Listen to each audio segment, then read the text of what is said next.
do? Why don't I do that? I can show you all. How's everyone doing? I'll just share this to my phone, to my computer. Where is it? Can you drop that? Hopefully.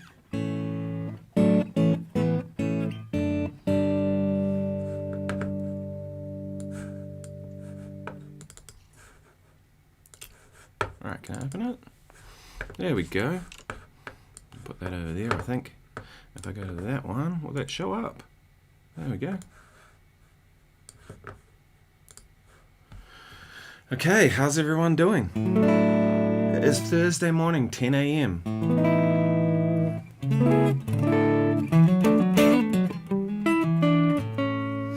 I am in my studio in Wellington, New Zealand. I have a new amp. I took one of my amps and I reconverted it from a head to a cab. Hopefully this is all coming through. We shall see. Why don't I get my phone open and have a look? Make sure my phone's going to need charge too in a second. It's all happening. Just watching my buddy Ben Shepherd's live stream, and I thought, you know, I should do one in the morning because for those in the US, the timing I normally do it is really bad, and I totally get that. It's kind of by virtue of design. You know, I'm based in New Zealand, so charge two in a second. Guitar coming through. It's all happening. Live stream, and for those in the US, the timing I normally do it is really bad, and I totally get that. Hope the guitar's going to come through. It's kind of by virtue of design. You know, I'm based in New Zealand, so charge two in a second. Guitar coming through. It's all happening. There we go. Okay, great. That's good to know. Yeah, so it's a little different setup. You can see the amp just there. That's the head. It used to be a combo amplifier. And I can show you that. This is what it looked like. There's the speaker cabinet. Not sure what all that banging is. There's the speaker cabinet, and it did have the amp in the top of it. I took the amp out and I put it into that cabinet, which I made.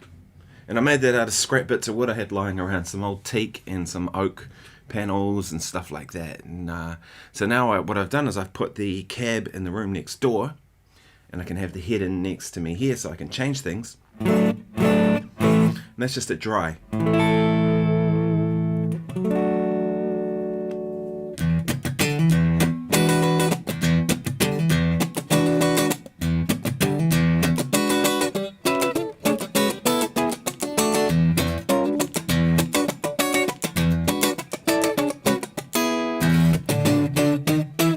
An interesting amp. It wasn't one I'd heard of. I saw it pop up on, I feel like it was Facebook Marketplace, and it was $850.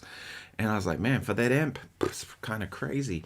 It's a point-to-point hand-wired amp, so no circuit board. It's like just components. Interesting thing, and I bought it primarily because of the speakers. It has two Jensen Alnico speakers in it, which I was like, man, those are like $600-700 each, maybe more, maybe even like $800 each.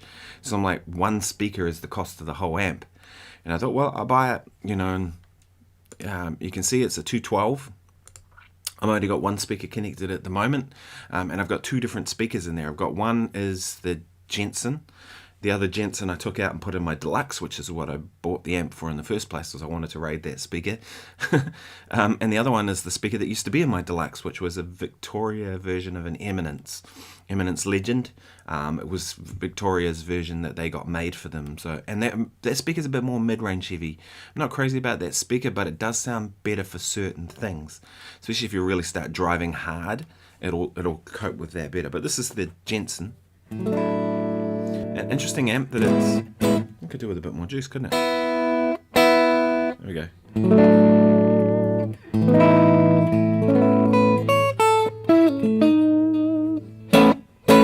It's a Princeton front end, and it has a Deluxe output. So you've got two 6L6s, which is a little more powerful than a Deluxe. Like a Deluxe would normally be 20 watts, and there's 6V6 power tubes. In this case, this has got 6L6s, but it's got the small bottle 6L6s, so they're kind of They're in between, so it's got a 20 watt setting and a 10 watt setting. I actually prefer the 20 watt setting. I think that sounds better. But at the moment I'm running on the 10 watt setting because it's cleaner. You can hear it's driving kind of hard, right? And if I turn off the amp, it's all I hear in the room here.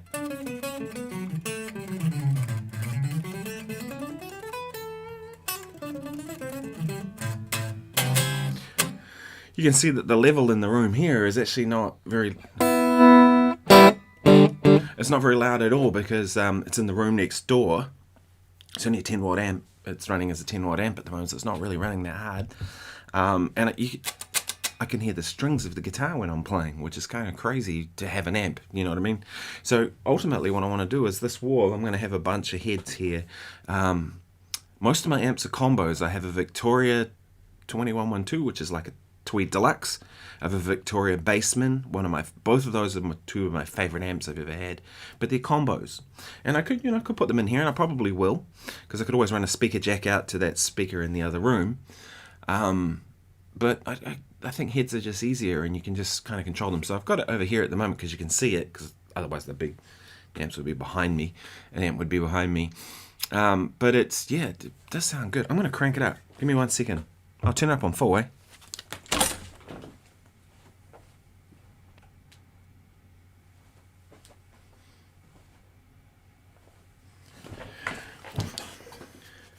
So it has two controls. It has a tone control and a volume control. The volumes are now on 12, which is full. The tone is on about 9. And it has a voice switch, which put in the middle is neutral, put it up, it pushes a little harder, put it down, it goes brighter. And then it has a bite switch, which kind of, again, is just a bit more gain.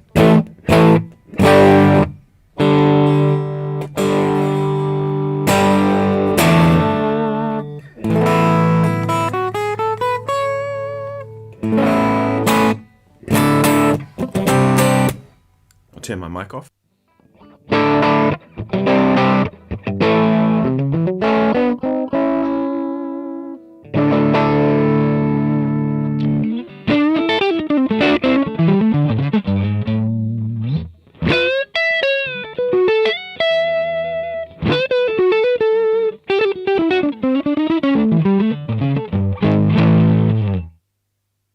So you can hear, like, it's pretty, that's just the amp, right? I'm going to bring that back down a bit because that's a bit more driven than I want at the moment.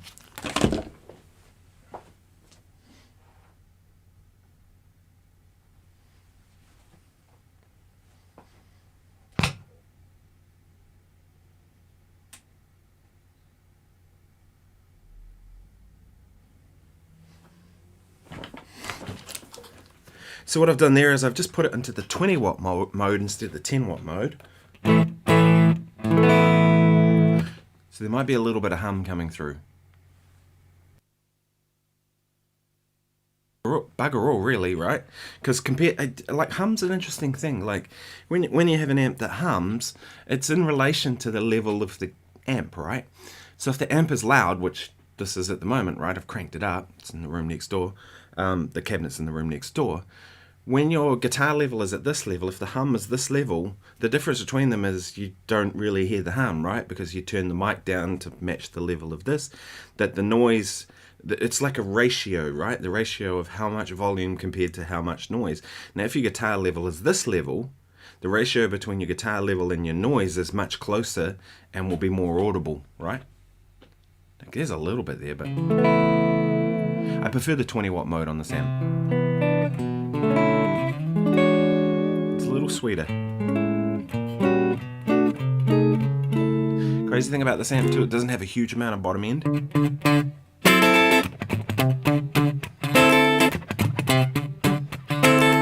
So I'm just running an SM57, but I will put a ribbon mic in there as well.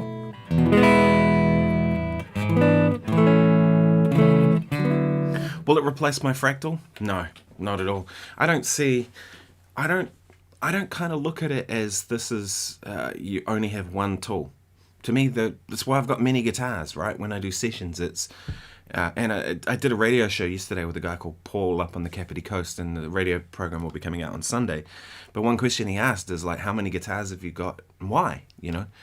And I said, I think I've got about 20 of them. And the reason is that, you know, they're all different colors. They all just, so when I do sessions for people, often what I'll do is I might record them 10 different takes of the same thing, but with different guitars. Maybe I'll do one with a Les Paul, one with a Strat, one with like this 335 type guitar.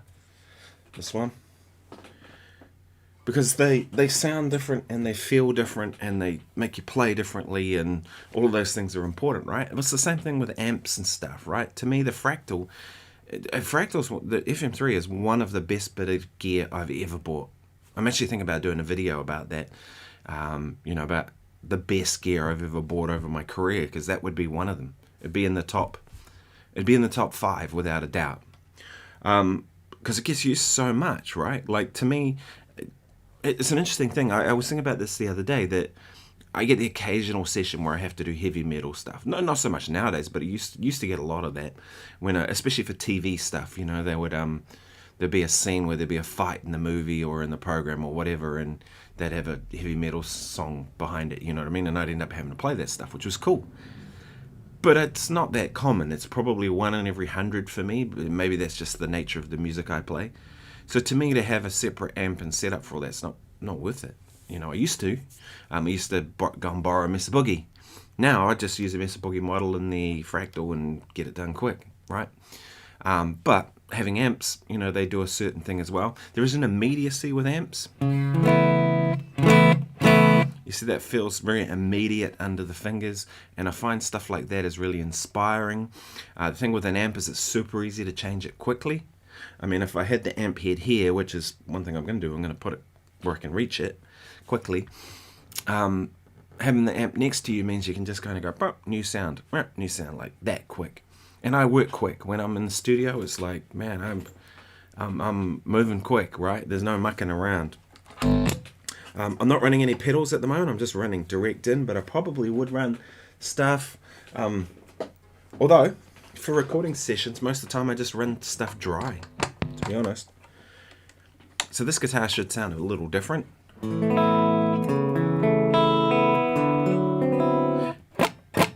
See how you can hear the string?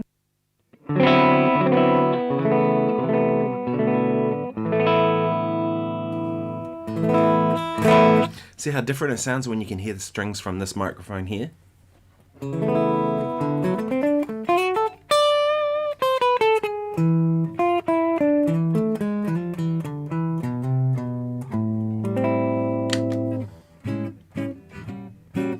See, it doesn't have a lot of bottom end. It's not crazy big bottom end.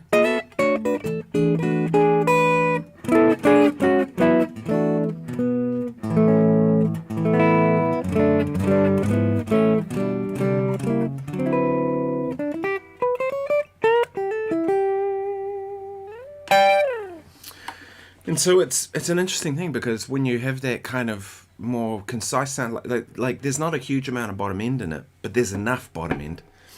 And that's one of the things, like bottom end is one of the things that's a big problem when it comes to recording a lot of the time. If you have too much bottom end, like that's why 4x12s are not that useful for recording. Really, they're not.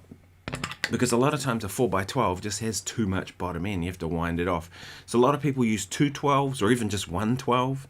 One thing with, if you're running, say, a Marshall head and you're in the studio, you can blow up small amps. So that might be where you might use a 412, you know, to be able to handle the volume and push air. But they get a lot of bottom end, right? But this...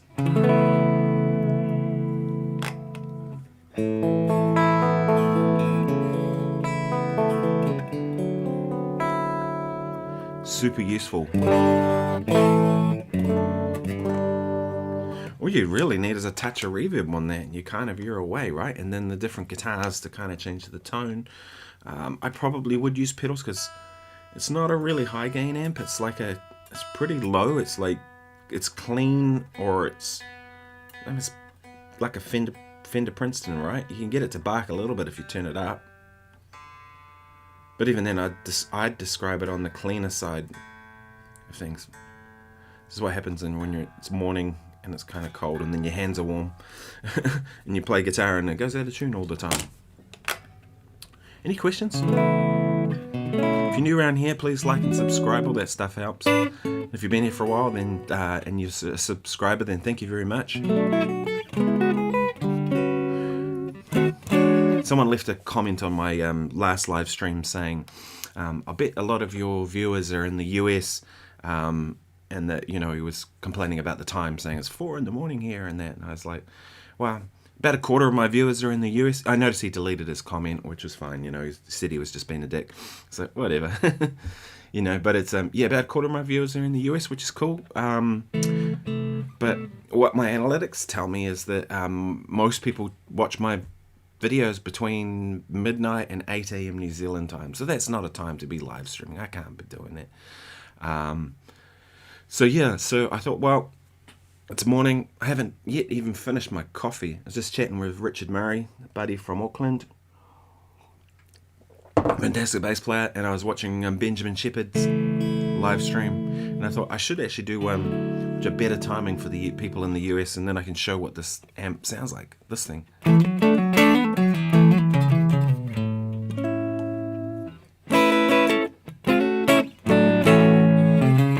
One thing that is interesting is I experimented with the mic, as I usually do, and as you can see here, typically I like the mic a little more off the speaker cone, right? Like where the speaker cone is, you know, I would normally go between the transition of the speaker cone and the paper on the outside, right? That little point.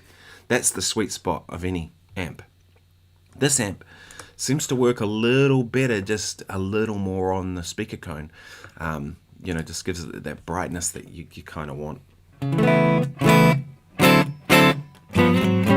I also liked it better hard up against the wall. I thought, having being an open back cabinet, I'd prefer to bring it away from the wall. But having it against the wall, it kind of, I don't know.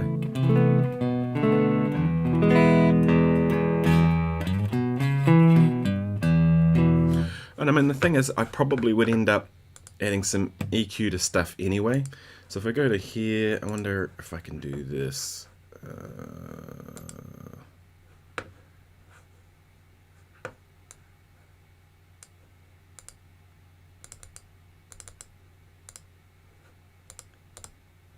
How can I add EQ to that?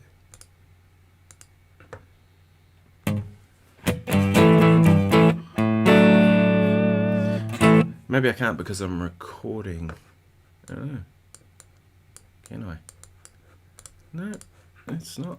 No, it's all blacked out for some reason. I don't know why. Yeah. Oh no, maybe I'm on there. I shouldn't be. No idea. But you know, I'd probably add a little EQ, maybe. Joe Shu says, I wanted to start my guitar journey. I just plugged direct into a tube amp to have a bass line to judge from, but I wanted to venture into effects without a complicated pedal board. Any advice? Oh, yes, you're right. I mean the coil. Thank you. So the center bit and then the outside bit right on that line. That's kind of what I meant. You're right. So Joe Shu says, I want to start my guitar journey by just plugging direct into a tube amp. I always suggest that to people, even though I think modeling for a lot of people is the better option. The problem with going straight to modeling and never having used a real amp is that you don't know what an amp is supposed to sound like, so you're not going to get the best from that modeling. One thing with me is any gear I get, I've had so many amps and different things and stuff now that I know how to make them work, right? I know what it's supposed to do. I have a sound in my head, a concept, if you will, of tone, and so therefore whatever gear I use, if I had to use a PV Bandit, I'd make it work. If I had to use a whatever, you know, an orange amp, a Vox AC30, probably my least favorite amp, I'd make it work, right?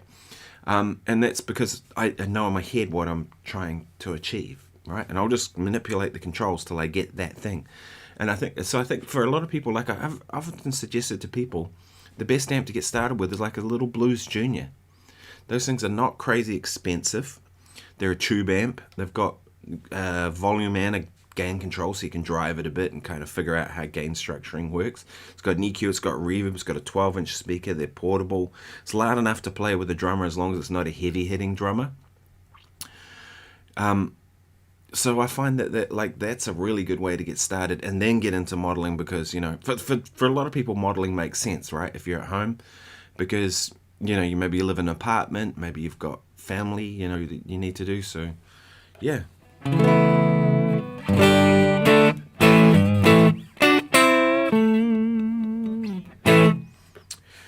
Hey Mark, how's it going? He says, you're using IRs very much. Not really much at all, no. The ones I do use are the ones that are in the fractal. I use the Dynacabs that are in there, and they're excellent. They're really good. I haven't really felt any need to kind of load my own IRs in. The times I do use IRs, though, is mostly for acoustic guitar. I have some IRs for nylon strings, steel strings, and stuff like that. Makes a massive difference when. So if I'll always mic the acoustic guitar with a mic pointed about here, you know, the joint between the neck and the body. That's the sweet spot on an acoustic guitar. If not two mics, maybe one there and one up here, or whichever, right?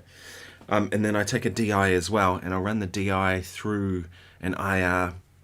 In Logic, I use Space Designer, the reverb algorithm, and I load an IR of an acoustic guitar, and it really does sound fantastic, because essentially what it's doing is kind of EQing it, if you will, to have the EQ to be in line with whatever IR they made. That works amazing, right? And sometimes too, they've just gone with the IR version and not the microphones, which you'd think the microphones would sound better, and they usually do. Mark also says, I often check out what Scott Henderson has to say. That's smart, because Scott's an amazing player. Seems he's got incredible ears for tone. I agree totally. And he's been hard at work with the York audio stuff. Anyway, yours sounds awesome. Oh, thank you. Yeah, Scott's awesome, man. I've known Scott for a little while. I first met him through Bruce Foreman, my friend. Him and Bruce are really dear friends, and I actually went on Scott's podcast with Scott and Bruce and Troy McCubbin. They do a podcast called Guitar Wank. So if you look back through Guitar Wank, great name, episodes, there's actually one with me. And man, those guys were going to town on me. They were giving me a hard time, as you would expect, because Troy's an Australian. So Aussie's got to give the Kiwi a hard time, as to be expected. But I was actually hanging with my buddy Josh Smith, and Josh and I were filming our Guitar Wank podcast at the same time with those guys, right? So while I was doing mine, on the couch behind me was Josh, Josh Smith. Maybe you guys know him, the blues guitar player. Now playing with Joe Bonamassa, playing in his band. But Josh is sitting there cracking up, laughing away. So if you hear someone giggling in the background of that episode, it's Josh. And then by the same token, when it was Josh's turn, I was sitting on the couch there giving him a hard time too. So, so if you hear Josh's one, you hear giggling in the background, that was me. But Josh and I were going out to see Peter Bernstein. Pete's a friend. So we went to go and see his gig with Larry Goldings and Bill Stewart, that trio. And they were freaking amazing. So yeah, it was nice to hang with Josh that night. I love going to LA, but that was at the the Blue Whale, which sadly no longer exists.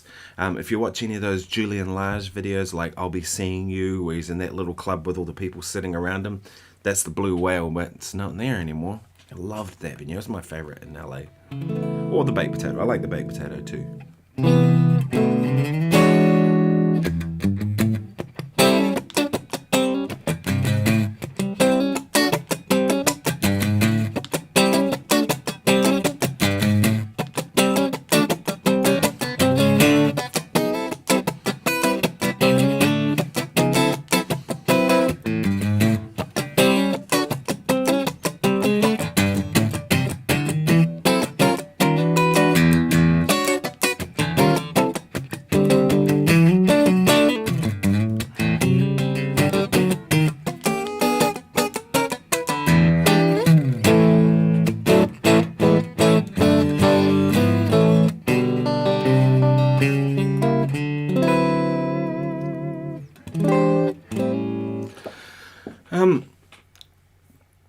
Joe Shu says, I've been playing with tube amps for a couple of years now, but I wanted to expand the palette with a bunch of pedals.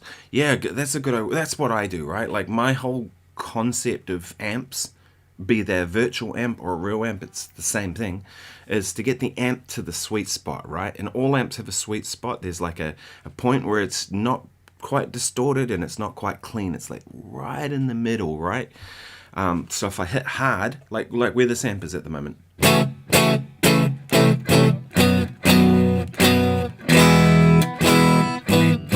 see, that's on the cleaner side of what I'd probably go for. I'll turn it up a touch.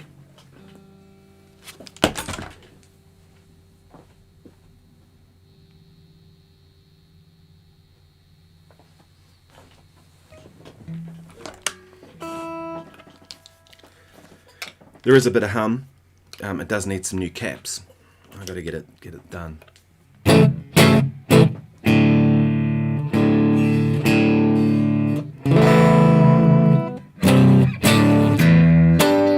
Right, that's where I like it, right? It's clean. No.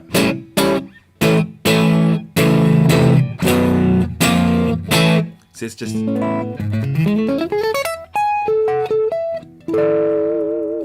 just getting a little bit complex when you hit it hard, right? It's not really distorted, it's that edge of breakup thing, but not even that, right? Like, I just still describe that as clean. And then I'll use pedals to kind of take it from there, right? Because the thing is, like, a lot of pedals, when you're running them into a very clean amp, they don't sound particularly great, especially drive pedals, right? They sound much better when you're into an amp that's pushing and got some drive on it. So Patrick asks, hi, how is the weather in New Zealand right now? We've had the last few days, it sort of felt like summer. It's been 13, 14, 15 degrees Celsius, which I think is about 50 Fahrenheit maybe, something like that. So it's been nice. It's winter here, so for winter to have those kind of days, sun, no wind, it's been really nice actually. In fact, that might be slightly too driven now.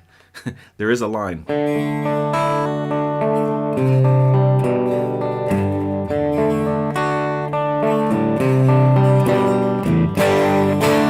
Yeah, in fact, that is a touch too. I'm just going to bring it back a touch.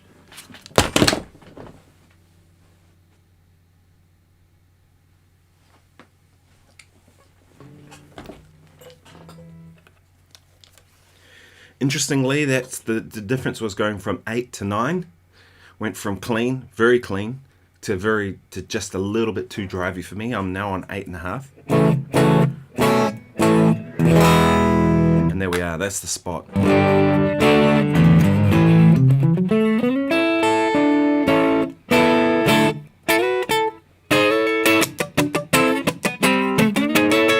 And of course,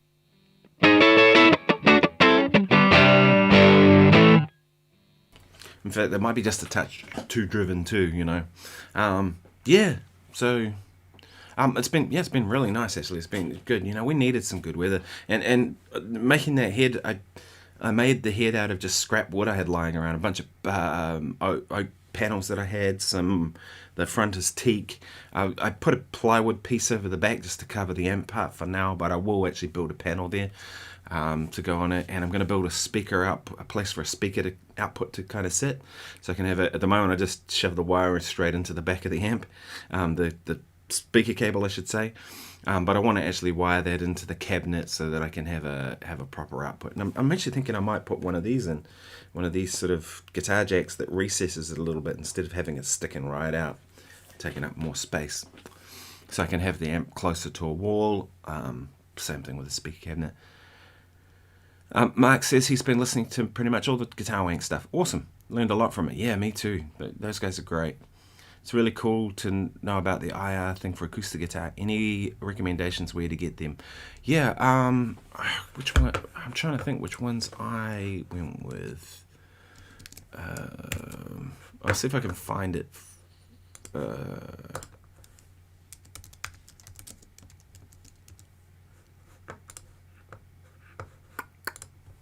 I can't remember the name of the company. Let me just give me a sec to find it, and I'll let you know what it is. I don't remember them being very expensive.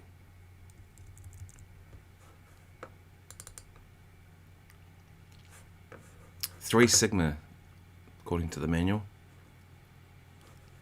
3sigmaaudio.com. Yeah. Really, really good. But there's heaps of them around. Have a look around for which ones you like.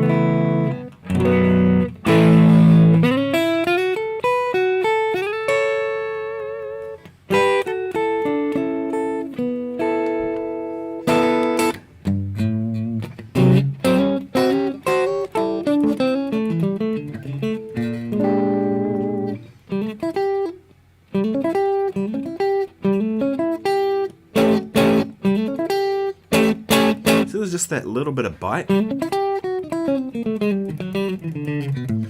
don't really notice it. It sort of feels pretty clean.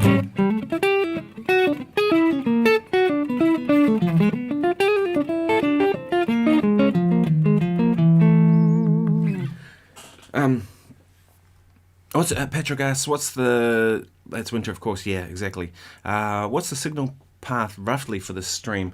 So today, little different than normal, but I have this microphone here, which is an AT4050 CM5. I have 2 of these, stereo pair. I'm running out of there. Under here, you can't really see it, but I have it just here. Is a B173, so a Neve 1073 clone. I run into this interface here, which is a Tascam 1608. It's got 16 input and output, so heaps more than I like. I don't particularly like it. It's getting a bit old in the tooth now. I have this Mackie Big knob, which sometimes I use because this one doesn't have very flexible routing. That's it, being a more modern interface is it, but this one doesn't sound as good. So yeah, and then guitar-wise, it's just guitar straight into that amp right there, which is the MPC, as I mentioned, which is basically a Princeton front end with a Deluxe output. And then I've just gone speaker lead under the door out there into the room next door, and just a SM57 on the amp. I actually am going to wire it through the wall. I haven't done that yet, but I will do that soon, so that I can have 2 microphones on there. I've got 2 different speakers. This one, the one on the left, which is what we're using at the moment, is a Jensen Alnico, which is what you're hearing, and the other one is an Eminence Legend. So it's got 2 speakers in a 212 cabinet. I like the sound of it better against the wall like that. I think it sounded better, and I like the sound of the microphone a little bit closer to the center of the coil. Yeah, I would have called it the comb, but you're right, it's the coil. So I would have yes, I've got a little closer to the center of the coil. I will put a ribbon mic on there as well and put a blend of the 2.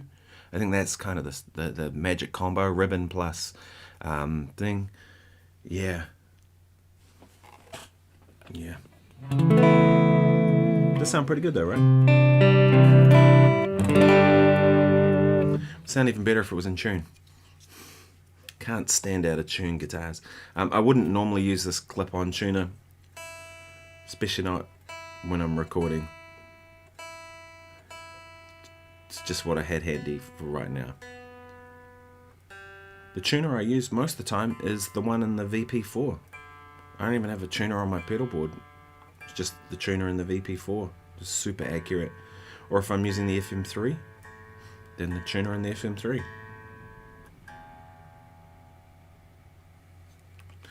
I do have a bunch of tuners. I've got a Korg tuner up there on the wall. You can't really see it, but my pedal board wall.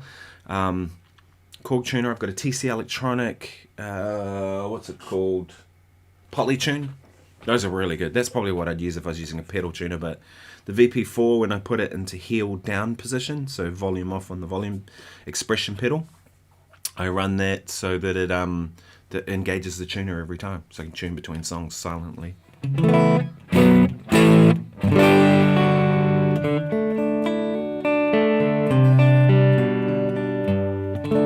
All that really needs is a touch of verb. You know what I mean? I added a Jack's Cosms KJ. I don't know, I've definitely not said that right, sorry. I added a jack socket to my bass breaker 15. Nice. So I can muck around with the cabs, but mostly to be able to run a Captor X in line with the internal speaker. That's a good way of doing it, right? Like a lot of people do that with load boxes and things like that. I do find that, you know, load boxes and Captor X's and all these things in between, they don't sound the same as an amp. They just don't, because they're, the part of it is the amp has to push air. You know what I mean? It's like this amp that I'm running right at the moment, my new one, this one. If I'm running that into the speaker cabinet, if I put it on the 10 watt mode, the amp sounds quite different from in the 20 watt mode. And it's not so much the amp, it's more that the amp is not pushing the speaker in the same kind of way. So I find that by putting it in and I'm running through headphones, just otherwise you wouldn't hear much, right? Like if I turn the amp off in here, this is all you hear in the room. That's just what's coming through the wall. So, I want to have the headphones to be able to hear the amp directly and immediately. But I find that by the time you're doing that, like if you're not pushing the speaker properly, then I just use the modeler, because I can actually get the sound of a push amp that's pushing hard on a speaker. You know what I mean? So I don't find that load boxes and that kind of thing kind of gets there. You know, to me, it's not the preamp, power amp part of it pushing is only part of the equation. It's the speaker's got to be working. It's got to be pushing some air, hitting the microphone the right kind of way. So, yeah. So it's coming out of a cabinet next door. Yeah, so this amp, by the way, this is this amp here, as you can see, is an MPC amp that I bought. I bought it for the speakers. It's got 2 Jensen speakers in it, and I wanted one of them to put in my Victoria Deluxe, which is an amp I use a lot for gigs. I wasn't happy with the Eminence Legend that was in there, and this amp came up for like $850, and I was like, the speakers alone are worth that. So I grabbed one of the speakers, put it in that amp, and in the cabinet here, one speaker on the left is a Jensen, the one on the right is Eminence Legend. So, but in the amp part of it was it's a Princeton front end with a Deluxe output. So about 20 watts. So what I did was I took the amp out and I built this cabinet here, head cabinet, I should say. So I've converted it to go from being a combo amp to being a head and speaker cabinet, which is kind of cool. Eventually what I'll do is I'll rewire that cabinet so that I can have at the moment I'm just running one speaker, but I want to have 2 output jacks and have then I can just, by moving the cable across, I can plug into the other speaker and get a different sound. Because they do sound, they don't run very well together. I did try that to using it as a 212. The Eminence Legend just has so much more power that's very, very unbalanced, and not in a good way. They just don't play well together. Hey Brian, how you doing? Yeah, so it's coming out of the speaker cabinet. Recent Rick Beato thing with Glenn Johns mic distance using a 57. He puts it way back apparently. That's the thing, right? Like the further you put the mic back, the bigger perception of sound, right? Now the thing is, like a lot of rock and pop recordings like to have the mic really close. It makes the guitar feel like it's right there in front of you, right? But you get distance and sound. I'm only using one mic, so that's why I've kind of got it there, and I've got it about maybe that far, 2 inches off the cabinet, so it's not real hard on the cabinet. I actually prefer with SM57s to shove it straight into the amp as close as I can get it. And the reason is that SM57 is a very mid-range sounding microphone. They lack bottom end. So on its own, like that's because you all probably know what SM stands for, right? Studio microphone. And they were originally, I think they still use them for presidential speeches, right? Because they have a mid-range that just works on any system, right? But that's what they are. They're mid-range. They're not a lot of top end. They're not a lot of low end, right? So, but you get by putting it really close, you get the proximity, which builds up the bottom end, and they sound really good up close like that. But on this amp, it's sounding sweet at that spot, so that's kind of why I went with it. Polyclip I use mostly, or the tuner and the Helix Floral Native. Yeah, exactly. So this one here's a Korg. It's crap. Don't buy it. I don't like this one at all. It has this weird kind of strobe thing that doesn't work. It's really slow and laggy.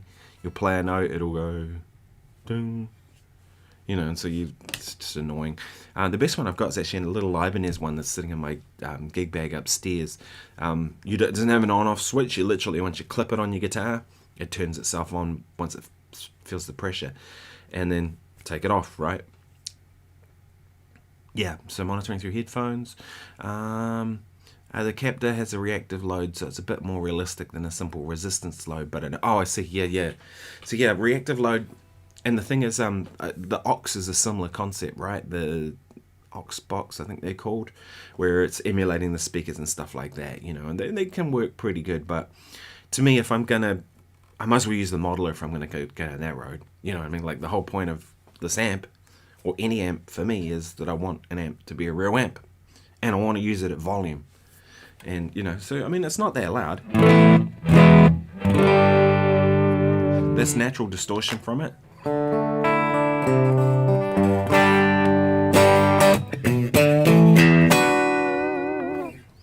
You know what I mean? That's the amp doing its thing, you know what I mean? And that's not that loud. It's only 20 watts, little Deluxe out. So about the same as a Deluxe reverb, maybe a little less. Alright, so do we hear the Strat in the room? Yeah, you do. If I turn the amp off, if I turn the microphone off, so this is the amp next door. I'll turn my microphone here off.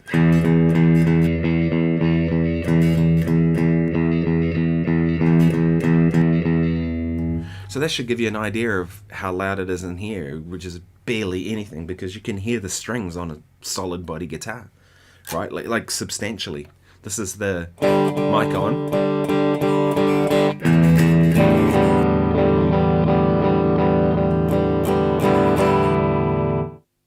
So you can substantially hear the strings in here. So it's not that loud at all. Like I'd say it's way quieter than even speaking level, which is why I wanted to convert this to be a head in a cab, was that I find when I'm doing videos and stuff in here, or if I'm recording, like I wouldn't even have to use headphones if I didn't have this mic going right now. If I was doing a session for somebody, I wouldn't even have headphones on. I just run it out of the speakers. But because this mic is live, that's why I've got headphones on, so that I can hear the amp through next door, because I can't turn my speakers on, or else the speakers would hit this microphone and then create a loop, and then the next thing you know, you got feedback. So if I was doing a session in here, I wouldn't even have this mic on, because there's no real point miking in here, and I wouldn't even have to use headphones, which is so nice. If I had a client here, they could be sitting there and we could be just playing parts, and although most of the time that very rarely happens now. Most of the time it's like people sending files, they just say, put some guitar parts down, I send back options, done. And I never do a heap of takes. Like I tend to find I get worse, right? Like to me, I'm a first or second take person if I know what I'm going to play. If I don't know what I'm going to play, then sometimes you might be playing around to kind of find a part that they like. But in terms of the performance, it's always best in the beginning. As soon as you overthink it, you start, like, the magic goes. Do you know what I mean? So it's, if there's even any magic in my playing.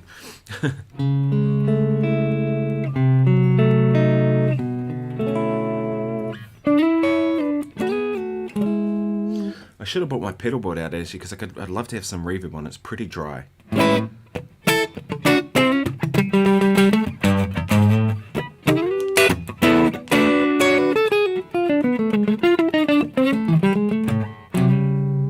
And I do play differently when I have reverb, because the thing is, once you have reverb on a sound, it kind of fills all the gaps in a little bit. And I find that with reverb, I tend to play more spacious. When I don't have reverb, I tend to play a lot more notes, because there's a lot more gap in there. Like if I go like this, right? See, reverb would go.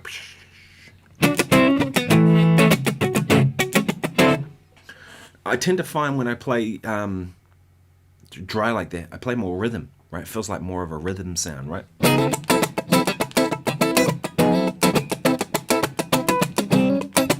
You can hear how percussive it is, It's a very immediate sounding amp. So it has a 5 RU4 or something like that rectifier. So it's fully tube. 2 6L6 small bottle, and then a 12 AX7, I assume. I might try some different preamp tubes in it and see.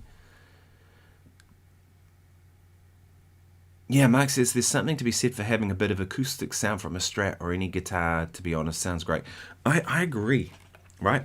I mean, at the moment, this mic is set up for my voice, so it's a little loud. But I reckon...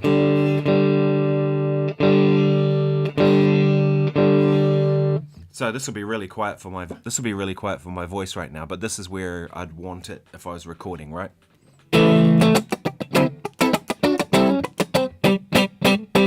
So I'll mute the mic.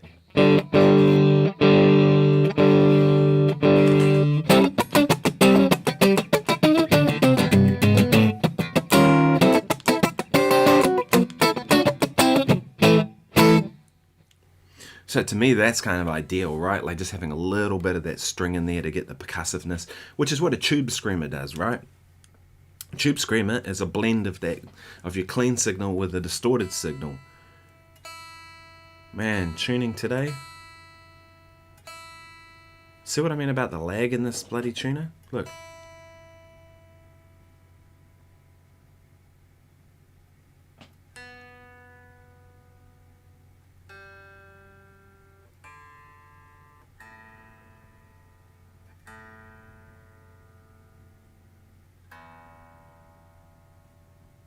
It's frustratingly annoying. Don't buy one.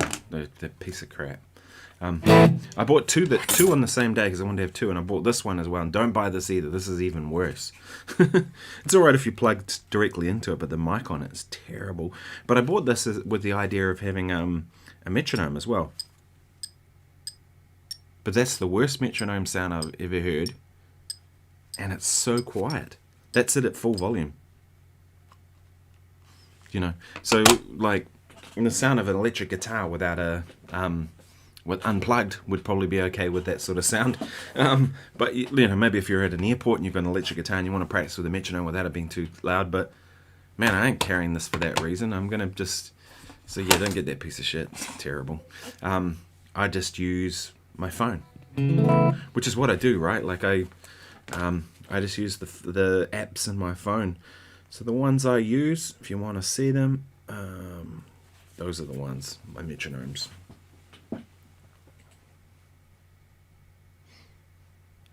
So there's Tempo, which is the one I use the most, Pro Metronome, Time Guru, Drum Genius, and Beat Station. Yeah, and Beat Station is I just have the free one. I didn't want to pay. It's a subscription. And I was like, man, I don't want to pay for no subscription for a metronome. And the subscription was like $40 a year or something. You know, you get these loops. So I just used the one that's the generic beats, like generic blues, generic country, a couple of those that I'll use out of that. Drum Genius is really good, but you can only slow the tempo down so much, whereas Beat Station, you can slow it down as much as you like. I use Tempo as my main metronome. I use Pro Metronome when I want to kind of get into more polyrhythmic stuff or odd meter. You can do some really powerful stuff with that. And I use Time Guru when I want to work on like my own internal clock, because it has like random mute functions where you're going to have to be on it. In fact, I can probably show you. So this is Time Guru. 4 3 3 1. So it's randomly muting every 2 3 1. Every 67% of the time. 3 4. So that's really good. So it kind of forces you to play through all those, and you can gradually ramp that up and stuff. It's really good. Yeah, Time Guru and Drum Genius are probably the two for that kind of stuff. Drum Genius, I mean, for me, it's like I want to play with real drum sounds. You know what I mean? Like, there are some. Where are we? Like I said, Beat Station I will use, but I pretty much just use this acoustic blues one. Right, so that's like generic drum beat. Keep the so.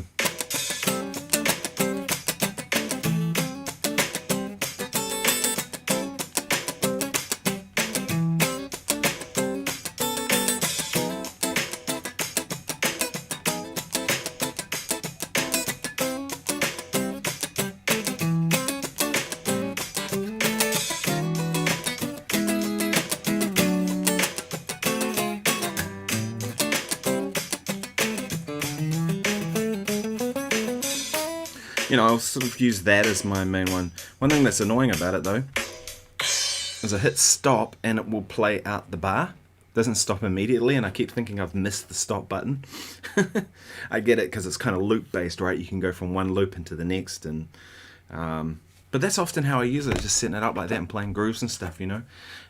Tuner Pro is a good Android phone tuner. I don't know. I don't use Android, so I don't know. But yeah, cool. Shows the fundamental plus a couple of the harmonics. Nice. There's so many good apps now, right?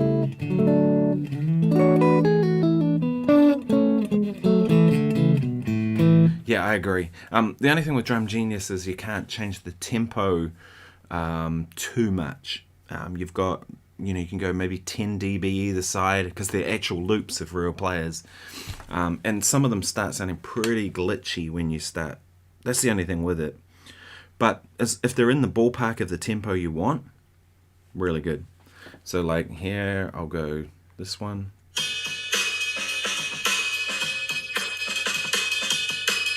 You got 160 to 107. You can see at 107 it's a bit glitchy, but that's, really good thing to practice to, right?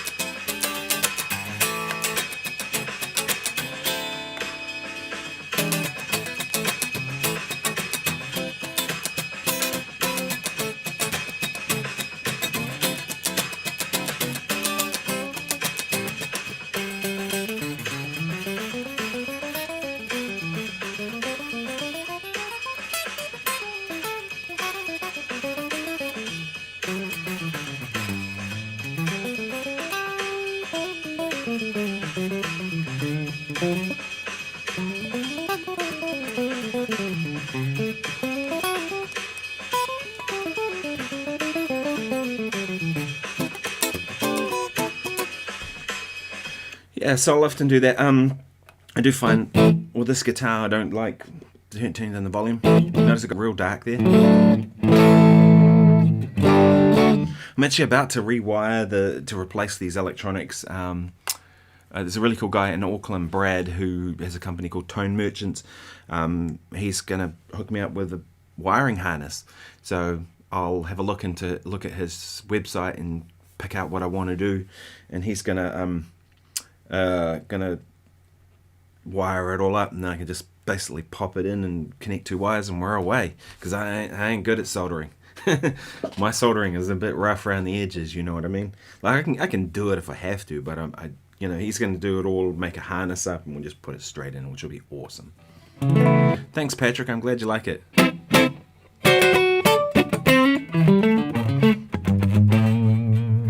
Notice there that like once the volume is up full again, it's like that treble is back.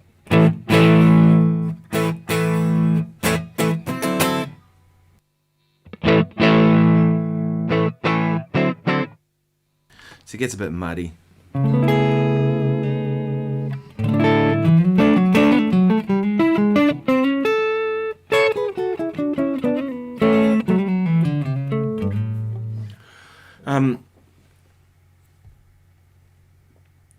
Wayne Kranz's Humanome. I don't know that one. It's kind of fun too for some weird rhythmic practice. I don't know that, but I love Wayne Kranz's playing. He's amazing. I'll have to check that one out. Thank you. All this funk rhythm reminds me that Chic played Cardiff the other day. Headliners? Nope. Supporting Will Smith. What? Yeah, that makes sense to me. I love Chic and I love Nile Rodgers. Nile Rodgers is one of my big influences. He's the king of funk rhythm guitar, right? Man, that guy wrote some hits. And even stuff that he didn't necessarily. I don't know if this was him playing on it, but I know he produced it.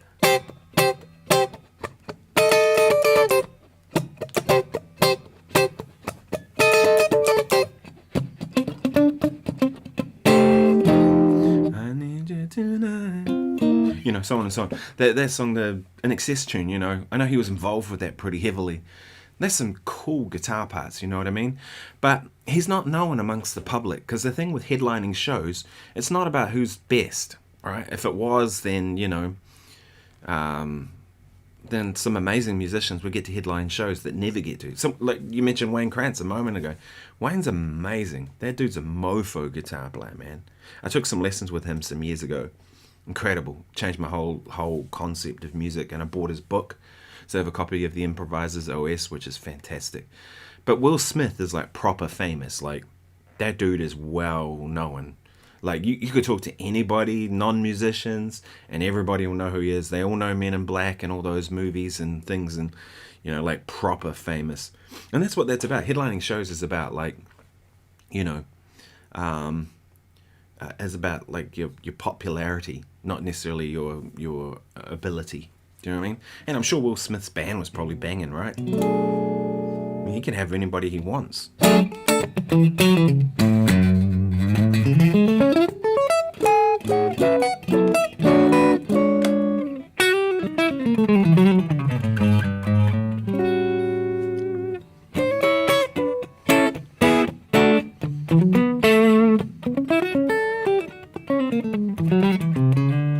Nile Rodgers is a master, no doubt.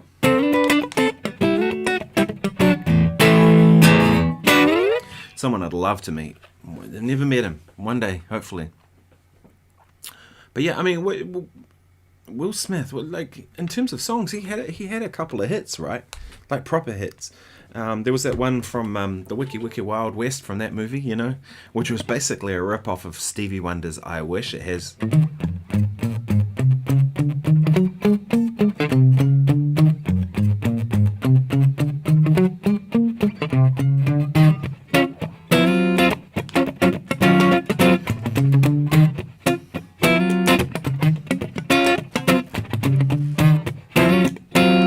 I wish I'd set my pedal board up because I kind of want some reverb now.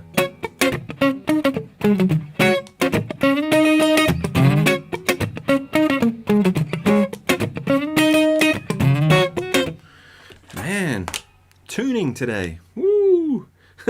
So yeah, I hope you're liking the new amp. I'm hearing it's a powerful tool, you know. I'm gonna have to take it out to my buddy Simon at Bogan Boutique and get him to put some new caps in it, because they do hum a bit, which is usually the sign of filter capacitors that need to be replaced. Part of me is tempted to have a go at doing it myself, because I'm cheap. No, it's been a quiet time with music, you know. It's like it's an interesting thing when the economy kind of changes. Often the first thing people cut back on is music, right? Like, they don't go out to gigs as much. And I've noticed too with promoters that they're at the moment they're not taking any risks on stuff. They're not doing anything kind of big because they're going, well, we'll just wait and see what happens with the economy and if things kind of bounce back, right? At least here, I don't know what it's like elsewhere, but in New Zealand's hurting pretty bad right at the moment. Government's making some not great decisions to help it. Donald Trump, some of his decisions aren't helping New Zealand with the tariffs and things like that. Generally, you know, these sort of things happen after you have pandemics that, you know, there's a lot of contributing factors that kind of make it what it is. But I noticed the promoters aren't taking risk on doing anything bigger at the moment. So it has definitely been quiet. Hey Juan, how you doing, mate?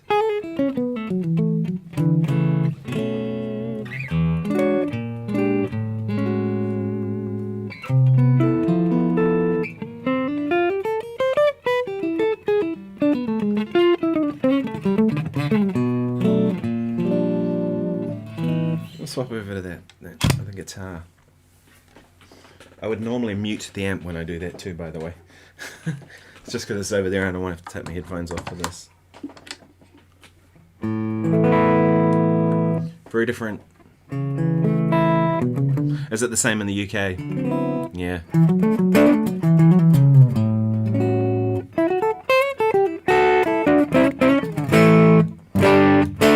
You can see this is driving a little harder, right?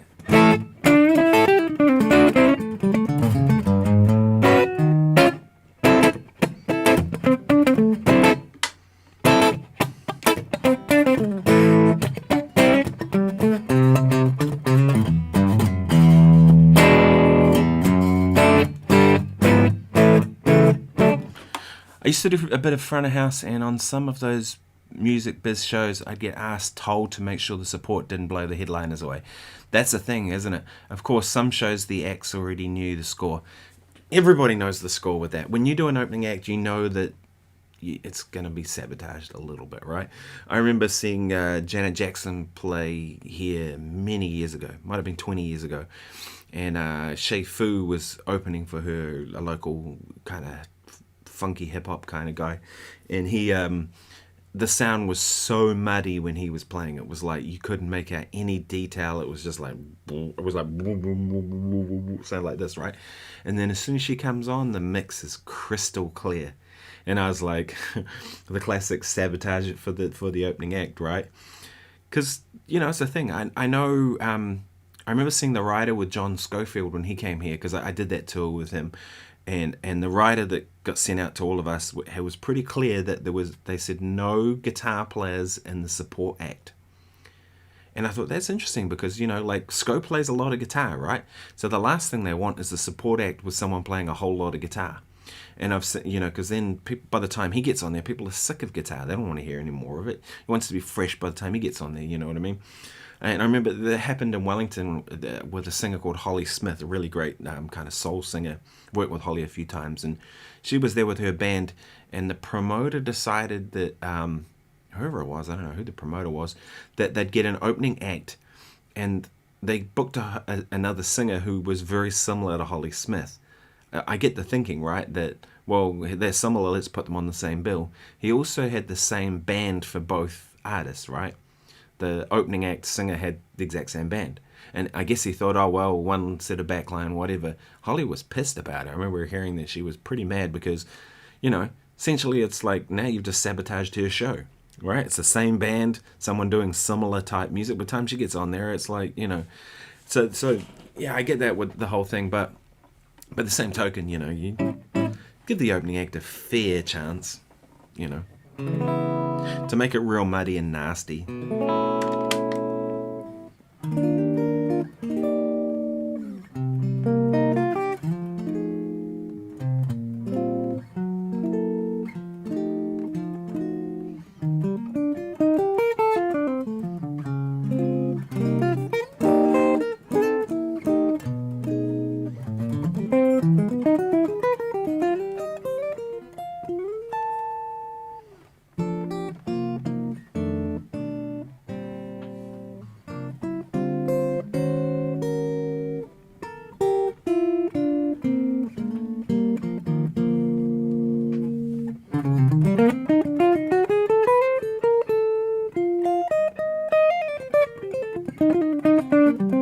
By the same token, I remember hearing the Fearless Flyers play earlier in the year. I went and saw my buddy Mark plays in that band, and I went and saw them play. I don't know if you all know the Fearless Flyers, but it's Mike Lettieri, Corey Wong. I think it's essentially like the Wolfpack kind of guys, right? I think Jack, what's his face, is involved in it as well. But it's Nate Smith playing drums and Joe Dart playing bass. Incredible. They sound amazing. But the opening act was a band called the Psychedelics, which is a band from Texas that played like kind of Prince sounding stuff. I remember at the time thinking, man, like that's a risk. Like the Psychedelics were amazing. Like they sounded incredible. So it was sort of like it's risky having a band that's a really good opening act, you know, and being an instrumental band and having an opening act that has vocals, right? I know when Michael Brecker came to Wellington, he was with Diane Shore, the singer. Fantastic, amazing singer. And Diane was, you know, she was supposed to be the first half of the show, and the second half was Michael Brecker, the same band. And Brecker said, no, I'm not following a vocalist, you know. So Brecker went first, she went second, and then he came out at the end to do a few songs with her, which was smart, you know. Just the thing. Yeah, that's a nice way to do it, right? Just give them a few less dB, but still give them a good mix, right? So it doesn't have the same punch and impact, but you're not sabotaging their gig.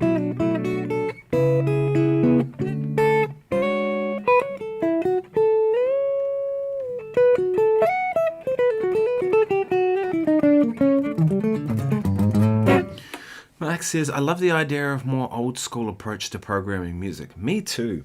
You know what I mean? I did a radio show yesterday. I went and did an interview on a radio program, and they had records on the wall in the radio production offices. And, you know, because it was old school. And, I really appreciated it. And we had a big chat about records. I like that.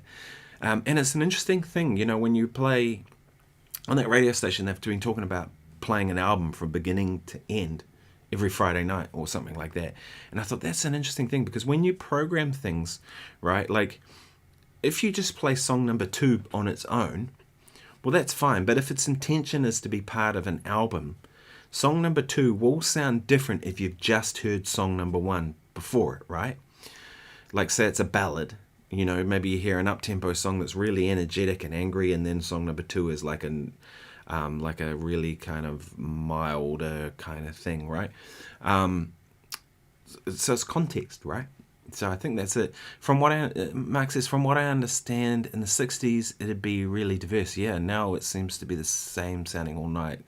It does. It does, doesn't it? Like, I guess maybe the people don't want to take risks on stuff as part of it. I don't know. Zeus, how you doing? He says, what's a good drum machine to buy? Do you mean physical drum machine, or do you mean like software drum machine? Software ones, I really like the DM1, but it's iPad only. It won't work on my phone. It'll only work on my iPad, which is a real bummer. But that's really good. It's a nice step sequencer, 16 grid drum machine.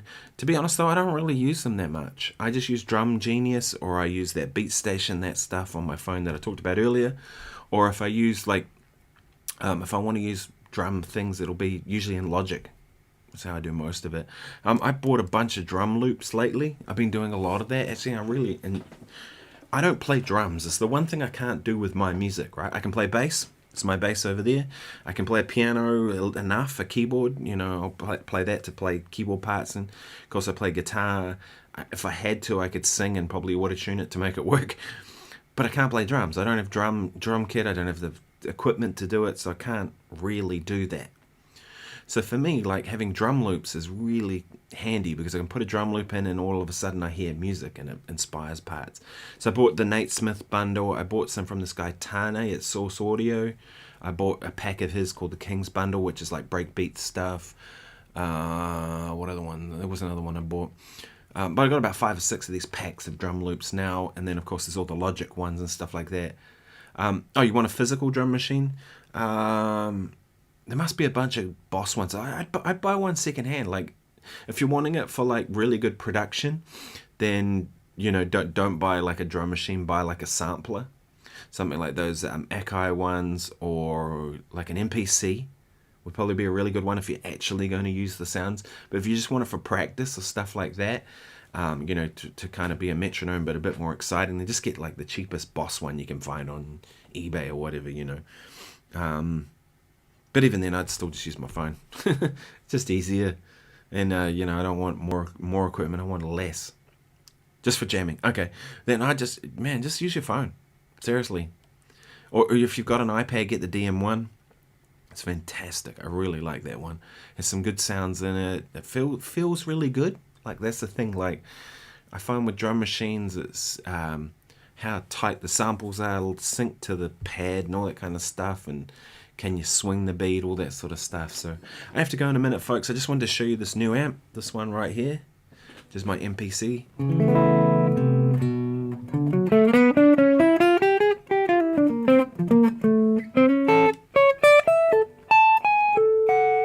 Wish I had some verb on that.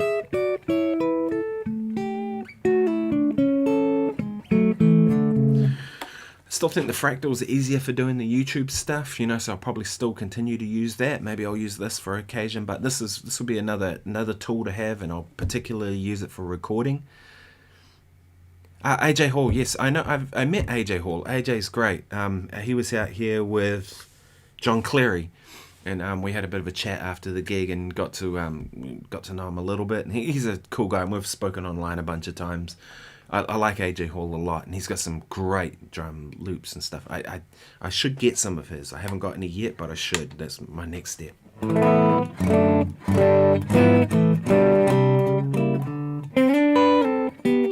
Actually, that's a good idea. One just said that Juan Das, if you guys don't know him, go and check him out. Amazing guitar player.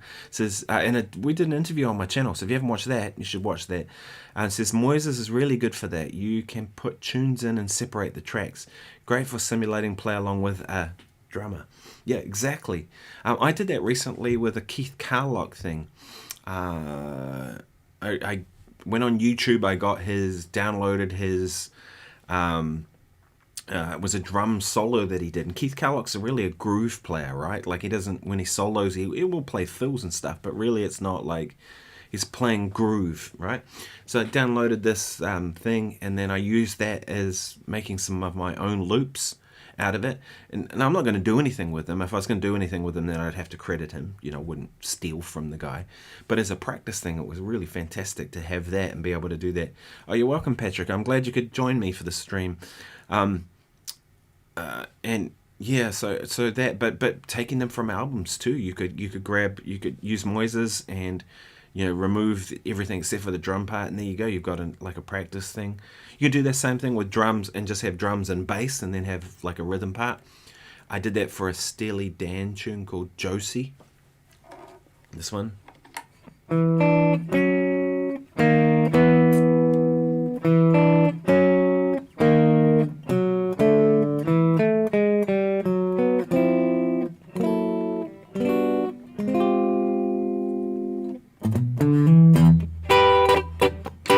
Because I wanted a backing track for that to practice to, so I used Moises, got the drums and bass part, and then I can play the guitar parts over the top to practice.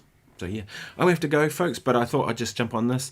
The Alesis SR16 drum machine came out in 1990, and they're still making it. Wow, that's great.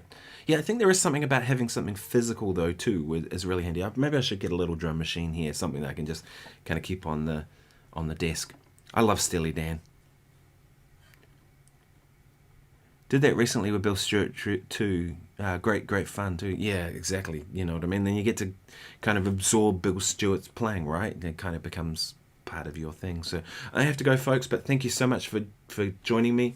It's Thursday morning. It's now 11:20. I've done this for an hour, 12 minutes. Yeah, so I hope you dig the new amp. It'll be something I'll use for recordings primarily. Just thought I'd share it with you. Yeah, thanks. Talk soon.